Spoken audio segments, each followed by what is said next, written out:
Let's return to This Week in America. Here's your host, Rick Bratton. Welcome back, everybody, coast to coast. This Week in America.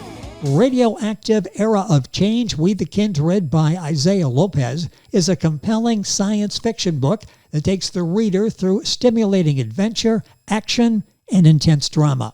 Hollywood Book Reviews calls it a thrilling adventure into a complex world of superpowers and conspiracies that would give Marvel's The X-Men a run for their money. A must-read, not to be missed. This is a sequel to Isaiah's critically acclaimed Radioactive Era of Change, which we've talked about on This Week in America. A meteor has left the world forever changed. People within the blast zone have amassed incredible powers. The land is left quarantined from America. One such man awakens with new power and a missing arm. As he copes with this changed world, he bonds with new allies and reunites with old friends as a grim plot threatens to engulf his new way of life. Isaiah, the author, was born in a military family, raised across the U.S., found himself a jack of all trades in an attempt at searching for the lifelong dream. Well, he's found his calling, building worlds, creating fantastical environments, and page-turning plots. Suspense, drama, and action in Radioactive Era of Change, We the Kindred. And we welcome back to This Week in America, the author, Isaiah Lopez. Isaiah, welcome back. Great to have you back with us. Hey, well, good to be here. I really have great admiration for the worlds that you create, the powers, the storylines, all of the action in your books. What inspired you to become a writer, and how do you get your inspiration for your stories? Because these are amazing, literally out of this world stories. Where did this come from, being a writer and developing all these stories?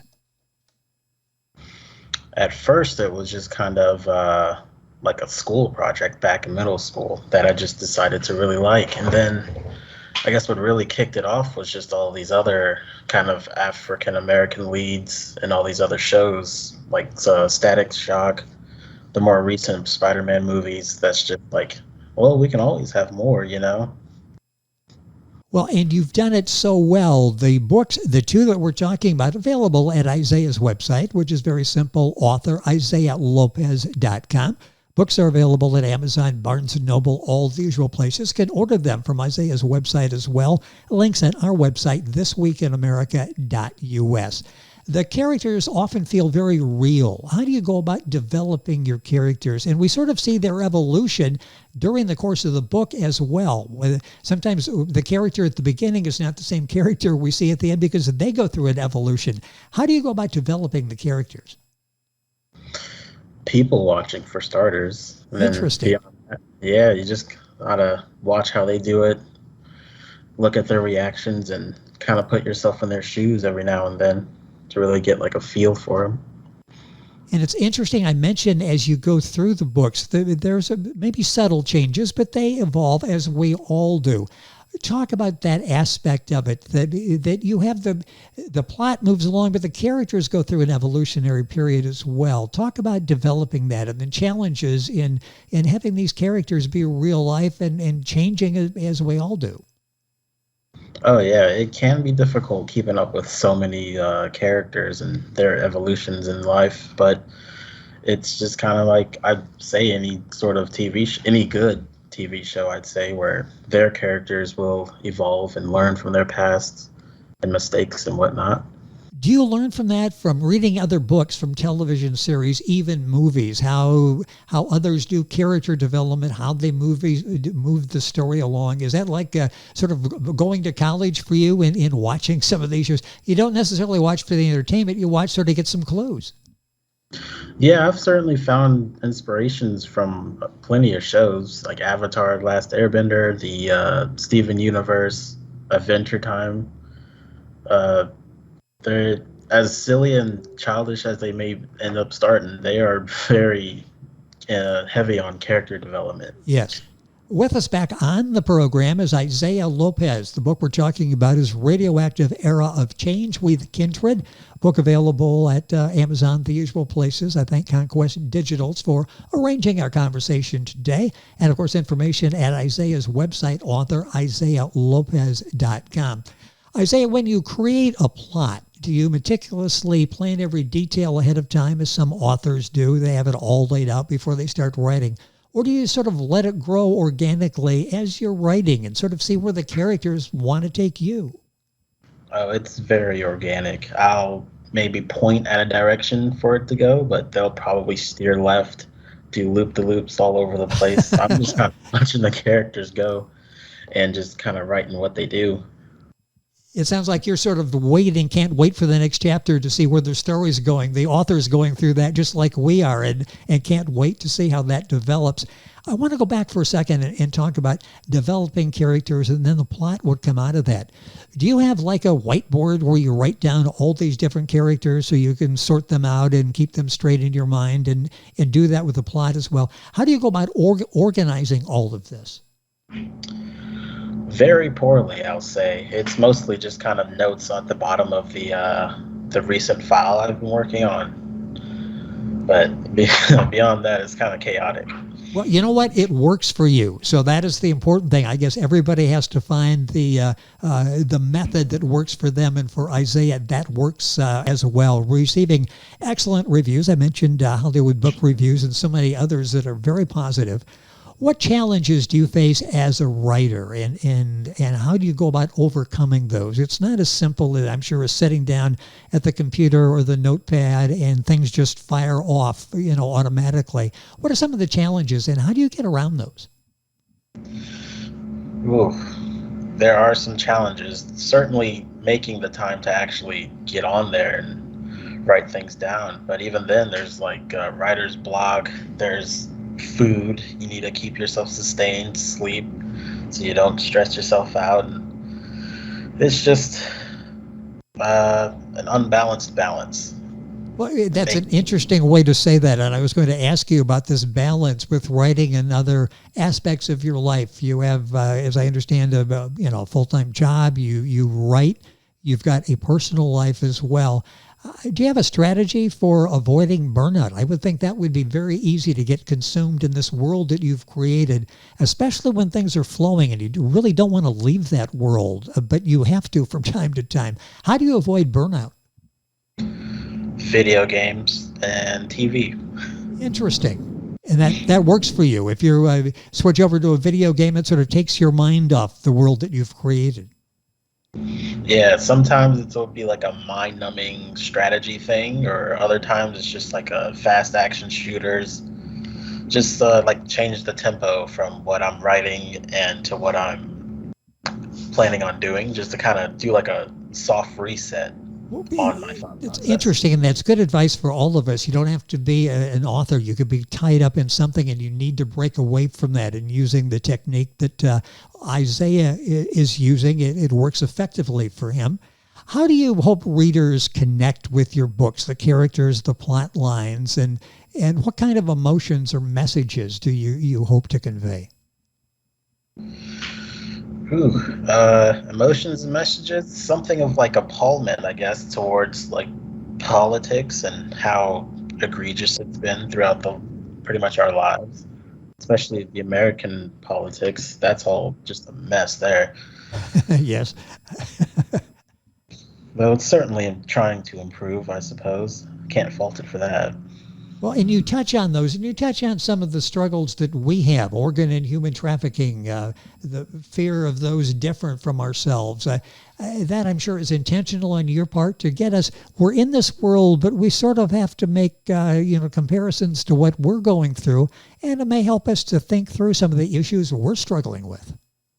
Oh, yeah. We're all, as you said, we're all in this world. We're all the same people. We're just look slightly different through the environments we found ourselves growing up in.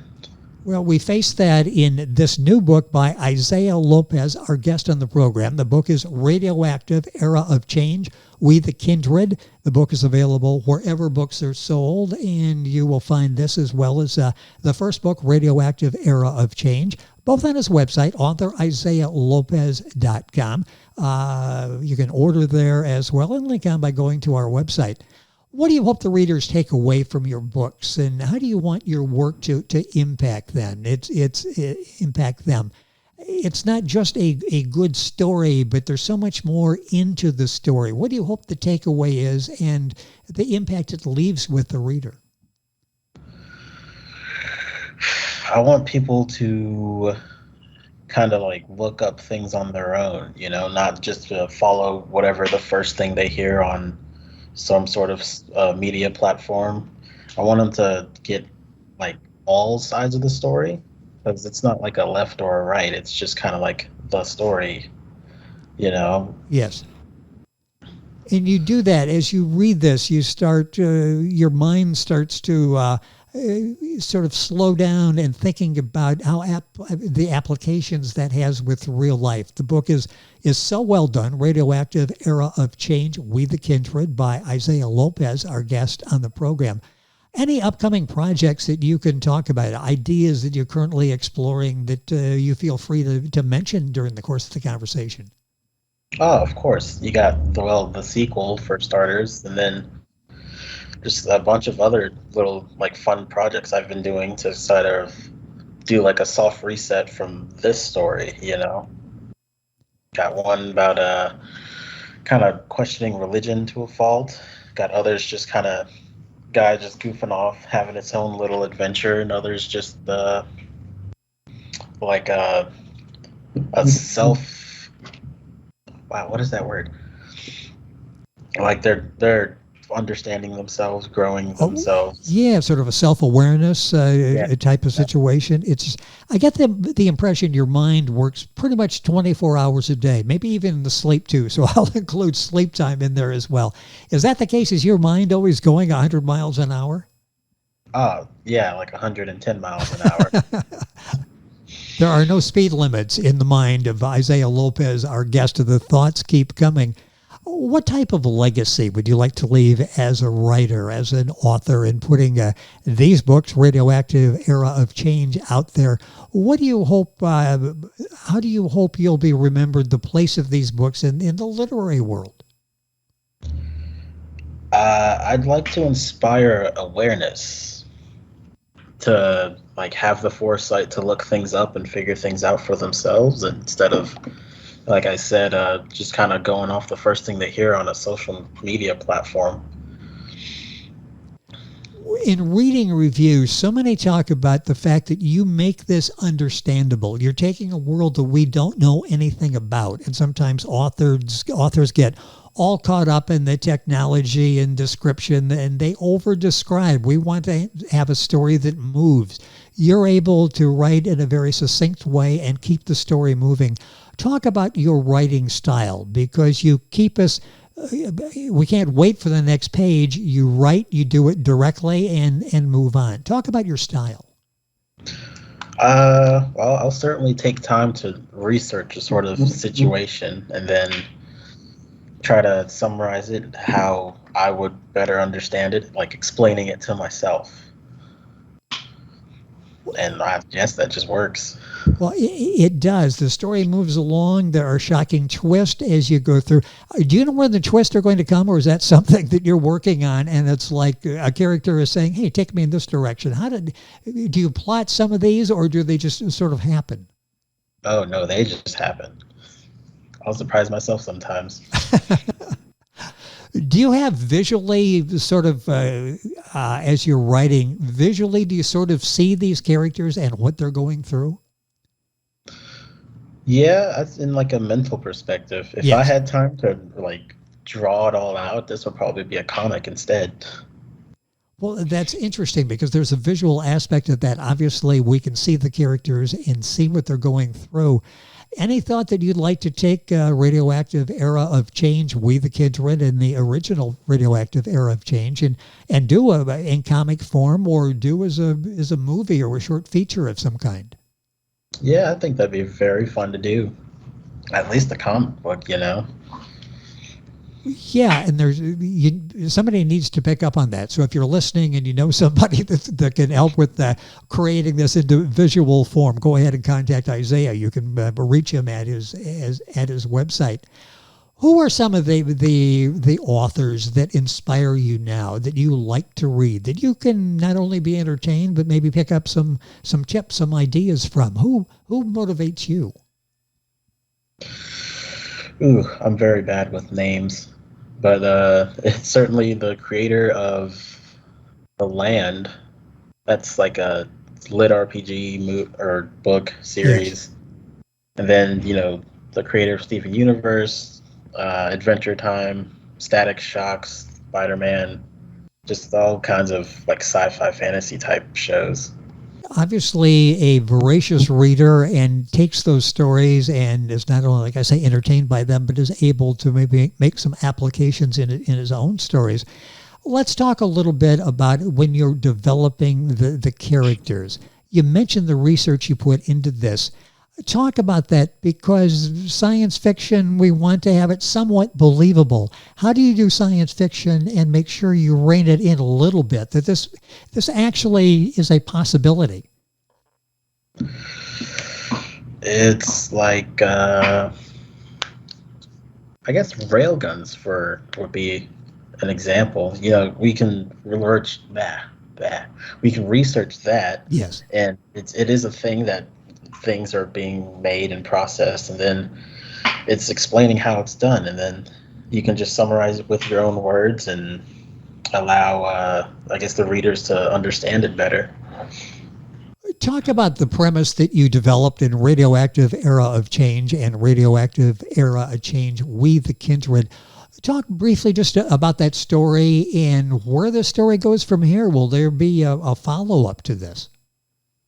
Oh yeah, there will certainly be a follow-up, but that's slow going. But it's like after Radioactive, the main characters and all of his people are making a little nation in like the DMV area, and America starts to help, but then the next election, different politics, different leaders, different ideas on what they try to do for their country, and then everything just kind of goes downhill for that because they're no longer like seeing eye to eye. Well, it's so fascinating, all the different elements. You've got a powerful conglomerate that comes into the picture as well. And just when you think maybe everybody is going to work together, you find that that's not necessarily the case. It's just a compelling story. I want to reread again as we conclude here the Hollywood Book Review, because this is so flattering. A thrilling adventure into a complex world of superpowers and conspiracies that would give Marvel's The X-Men a run for their money. A must read, not to be missed. That really, if you were probably going to sit down and write a review yourself, that's maybe what you would come up with. That was so flattering, and the comparison there. What's it like to be the published author, to be doing this, and to be receiving reviews like this, because they're all very favorable? Yeah, it was great. I completely forgot about that one, and then it's like hearing it now, I'm still kind of getting a little rosy in the cheeks. Well, I read it twice. I could see the cheeks getting rosy in the visual version of this. You'll find, by the way, if you want to watch the interview, you go to YouTube and Google it, or go to our website, thisweekinamerica.us. From someone who started at a young age as a class assignment to the point now where you're a published author. You have several books that are out there receiving reviews like this, and this is typical of the reviews that Isaiah receives. What is this like? Do you ever got to stop and sort of think, wow, that's my name on that book cover, and people all around the world are reading my story and enjoying the book that I just wrote? What's that like? I'd say it's surreal. Yeah. And probably takes a while for that to set in and realize that others are sharing the story just like you've done through your life, and reading other people's work and enjoying it and being motivated by it. People are doing that with Isaiah's work as well. This book is Radioactive, Era of Change, We the Kindred. The author is Isaiah Lopez. That's ISAIAH Lopez. His website is authorisaachlopez.com. Book available at Amazon, Barnes & Noble, the usual places. My thanks to conquestdigitals.com for arranging our conversation today. The second time we've had a chance to chat with Isaiah, and hopefully we can do this again. Isaiah, it's been a pleasure having you back in the program. Love what you've done in this book, Radioactive Era of Change, We the Kindred. Look forward to our next conversation. Thank you for being with us on the program. All right. Yeah. Thank you. It is our pleasure. Isaiah Lopez. The book is Radioactive Era of Change, We the Kindred. His website is very simple, author IsaiahLopez.com. Go to our website and link on directly to Isaiah's website. You're listening to This Week in America, and we're back on today's program right after these messages. This Week in America is online. You can visit our website, thisweekinamerica.us. Scott Pinkerton, associate producer of This Week in America. Jay Anderson, segment producer. Ben Watson, webmaster. Otto Bechet, director of engineering and TV production. This Week in America produced and is a trademark of Blue Funk Broadcasting, LLC. For information on all of our guests and to listen to this week's show, our website again at thisweekinamerica.us. And I'm Sean Bratton, executive producer of This Week in America.